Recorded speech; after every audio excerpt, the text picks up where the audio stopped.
Oh, welcome back to round 3 of the Old Cranky Man Collectibles Modern Tournament Series Qualifier. Yeah, baby. My name is Blake. I'm here in the booth with Stefan. As always. Well, they're still sideboarding. So what have we seen so far? In round 1, we watched Tron versus Yawgmoth. and Yawgmoth took it down. Yep, doing very well this tournament. Surprising no one, Yawgmoth took it down. Yep. Round 2. In round 2, we watched... we had the Oops All Spells versus Is It Murktide. Murktide sort of taking that down pretty easily. Yeah, I don't know if I would call it easy. Yeah, no. Oops All Spells definitely presented a win a couple of times, but Murktide was able to navigate it. So Yeah. In the feature match area for round 3, we have at the top of your screen Alfredo playing Rakdos Goblins, Mogwarts. Mogwarts. For those of you out there that like cheeky names. I do. At the bottom of your screen, we have Chris playing It's Temur Rhinos. Rhinos. So, if you're just tuning in, we had mentioned earlier that normally Des Moines metagame is comprised of about 60% Rhinos. It's a very, very, very popular deck in this meta for good reason. Chris is also a superb pilot. He is one of the premier Rhinos pilots Absolutely. in the area. Yeah. No surprise here that these players are 2-0. Here is what is that? Aunties. I can never remember the names of these goblin cards. I'll look it up. It's just like when we're covering Sean in Canadian Highlander. I have no idea what the name of these cards all the are. goblins look the same. This is the one that does the thing. It's the goblin. It's Aunties something, I think. Yeah, it's good God. Good golly, Miss Molly. Yeah, hang on. I have to look this up because this is not present in every one of the decks. This creature specifically. It's usually the only black one is usually Putrid Goblin. No, you need to look up Mogwarts.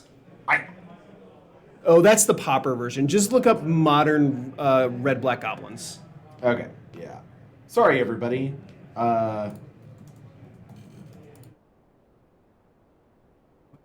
Goblins. Yeah, there is. So a shardless agent is going to start cascading here on turn 3 after a dead and gone takes care of that one thing. A Weirding Shaman, I believe. Here is... No, Mad Auntie. Yeah, Mad... I told you it was Auntie something. That's Mad Auntie. So got a couple of Rhinos coming. So Mad Auntie is the one that lets you search and put a goblin on top, right? No, it's other goblins you control get +1/+1, and you can tap to regenerate another goblin. Oh, okay. Oofa doofa. What is the one that... Oh, Goblin Matron. That's Matron, the one that lets that's you red. search. And I don't know if that's legal in Modern. Goblin Matron is, yeah. Is it? It was in Modern Horizons too. That's right. Yeah. They made it. I will make it legal. Sorry, channeling the Emperor there. I will make it legal. I will make it legal. That's funny. And here we got a Snoop, doing Snoopy things. Not a goblin on top. And that's that is the goblin with a. It has Echo. It does. It bounces a creature because it has a effectively that thing on the end of its thing is the Mana War. So it has a Mana War on a stick that it's literally using to fight, and that's why it bounces a creature. Sting Scourger or Scourge Stinger? I did not know that was a Mana War on there, but that makes that card so... Yes, that is a Sting Scourger. That makes that card so much better. Yeah, it's a very good card. Yes, Sting Scourger. It has it's 2 mana, bounces a creature. So it's a very weird red card, right? No other red cards really do what this card does. Sure. It's a planar chaos card, so that's why that explains. That's why it color breaks. But then it has the Mana War at the end of the stick, and that's why it's so good. Literally did not know that was a Mana War on there. Yeah. Does make that card infinitely better. Yeah, I adore this card. It's just very good. Popper staple, right? Oh, 100%. 100%. Very good in the Goblins deck. Sting Scourger. Look at that. It's got a Mana War. Weird. So Murktide's going to hit the battlefield, and that'll be enough for Goblins. Yeah, sort of a... We're going to go to game 2 here.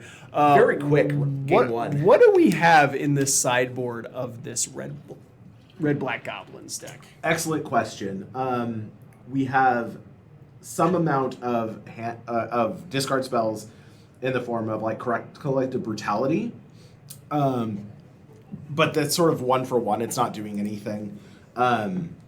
These Rhinos being 3 mana or 4 toughness rather, it's harder for the red deck to deal with. Oh yeah, because a lot of cards deal 3 damage. Yeah, we could bring in Cut to Ribbons. Okay, that deals 4 damage. One of them. We could just bring in Blood Moon. I don't know that Blood Moon is super good against Rhinos. I think we had a little bit of this discussion last time. And honestly, maybe we just try to go faster. Yeah, I think Goblins really wants to start with like an Ether Vial on turn 1, and then they can start chaining together Goblins that way and kind of go wide. It wants the Snoop. It wants to be able to combo off as quickly as possible. Mm-hmm. So Goblin Matron, Ringleader. Let's see here. Yeah, nothing in their board really looks like it does anything against this deck, unfortunately. I don't know if they're running any kind of like, the Grafdigger's Cage effects that stop spells from coming in. Does Grafdigger's Cage turn off Cascade? Yeah, because you're casting it. No, are you casting it from exile or from your library? I would have to look exactly how Cascade is worded, but I believe... Yeah, it doesn't do anything. I believe it says reveal cards from the top of your library until you reveal one with less CMC and then cast it. Oh, yeah. So Grafdigger's Cage would actually would function in that way. Where it stops you from casting spells from your library. Right.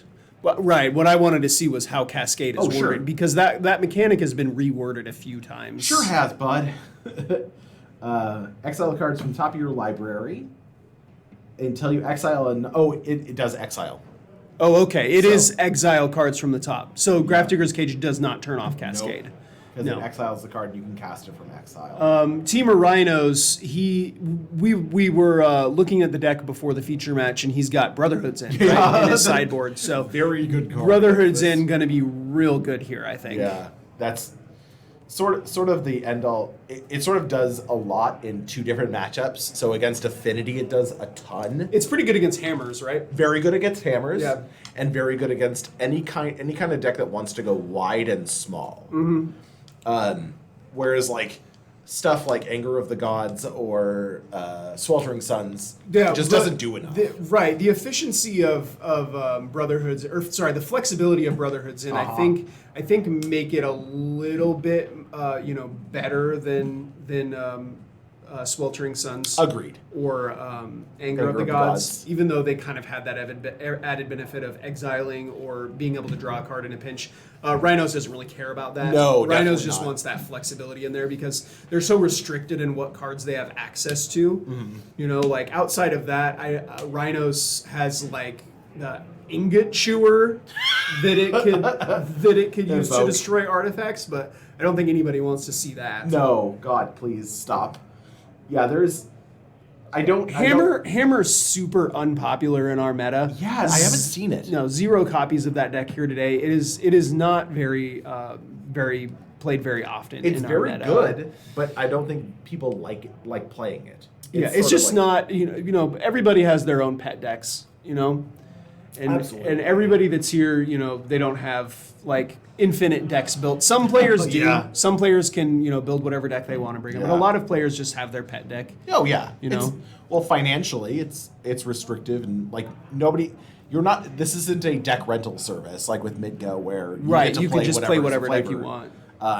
People have committed to these decks, and I know we talked to a couple players today who just have like fully foiled out decks and like the decks that they absolutely adore. Right. Watery Grave on the bottom. That is a Misty Rainforest, my friends. Oh, that's a different. printing? That's a secret layer. It's a printing. secret layer, Oh Misty my God. Rainforest.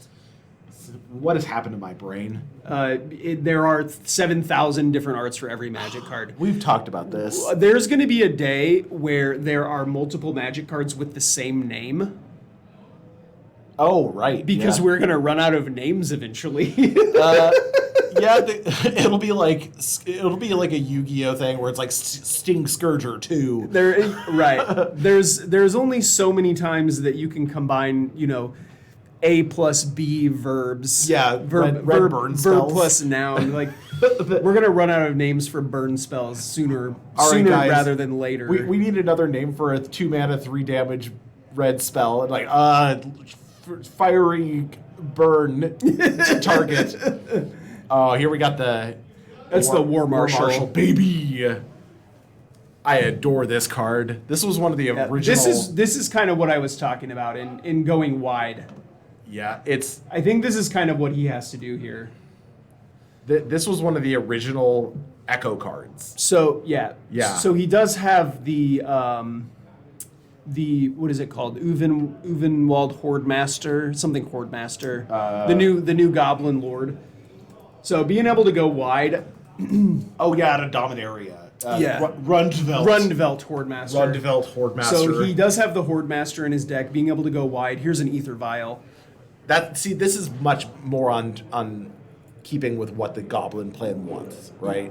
Yeah, I think going wide in this matchup is pretty good because Chris has so many ways to interact. His ability to stop the combo is just always going to be present. Mm-hmm. So I think the better game plan is just to try to play a fair game of Magic. Oh, 100%. Go wide, play your lords, attack with 2/2s or 3/3s. Mm-hmm. Get him dead on the battlefield. Also, I will point out Chris only has a single copy of Brotherhood and in a sideboard, so he brought it in. He has to sort of find it. He has to draw it. Yeah. Yeah. It is 3 mana, so you can't cascade into it. What is this guy? That's a Shardless Agent. Shardless Agent. Yeah. Oh, it's the alt. Again, the art hitting the Rhinos. He has the Rhinos on suspend as well. Yeah. So 4 Rhinos coming. 2 Rhinos coming in, plus the 2/2 body. Yeah. This deck's ability to just make 10 power is absurd. Yeah. I don't mind Shardless Agent as the card. The real issue in this deck to me is the Violent Outburst. Because you can instant speed. Yeah. It's sort of a 8 power for 3 mana at instant speed is pretty good. Yeah. And it requires so much fewer deck building constrictions than you think. And oftentimes just suspending the Rhinos is fine. It's 1 mana. Right. You're setting yourself up for success later. Run mana 8 power. Yeah. Crazy. And they have trample. No, they do. Yeah, they do. Yeah. So if he's putting a goblin underneath that Rhino, yeah, it's rough go. Very, very hard matchup for goblins, I think.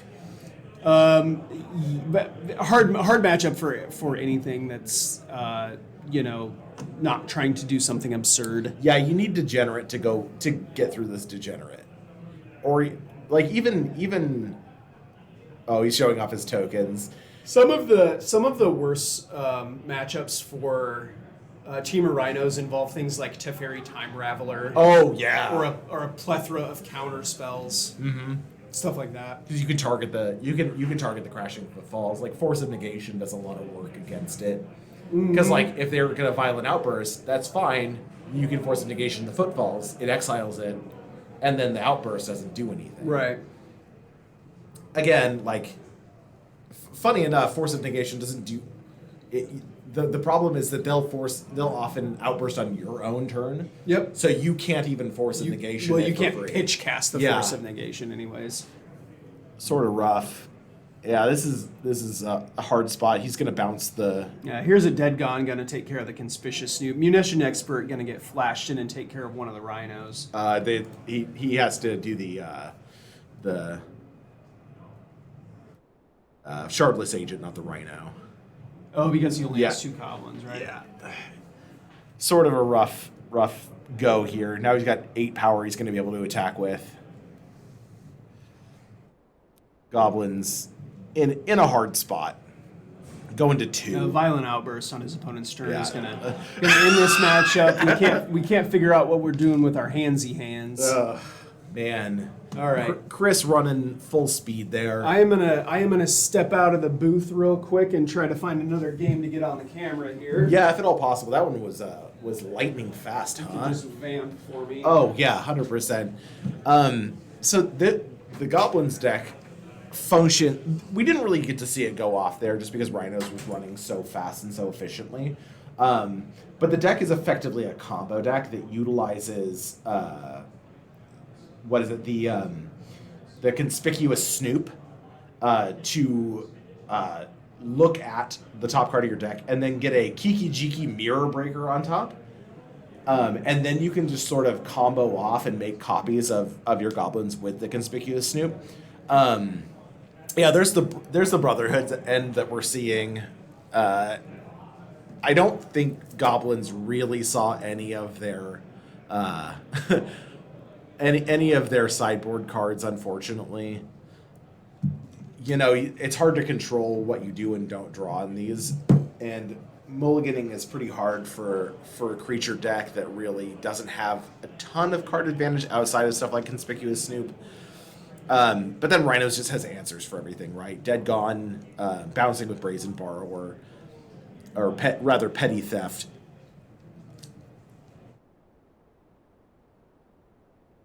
And Chris, super experienced at running this deck.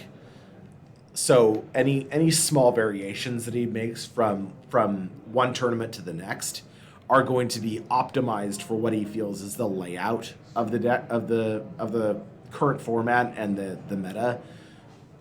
Taking things out of the deck, putting them in the sideboard, mainboarding certain things that he thinks are rough game one matchups, and always looking to be on the play as much as possible with stuff like Gemstone Mine. And we did, yeah. We brought in a lot of stuff for goblins. We had Chalice of the Void, we had the Mirror from Modern Horizons, and then Blood Moon.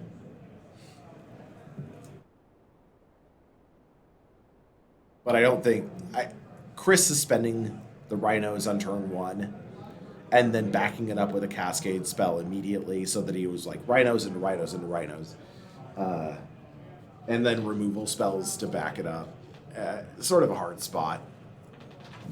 That Munitions Expert art, though, there's a shark flying in from the background, sort of a Shark Typhoon-esque. This does remind me of Goblin Charbelcher a bit, where like it's just, you know, do you think a Munitions Expert is guiding the Charbelcher?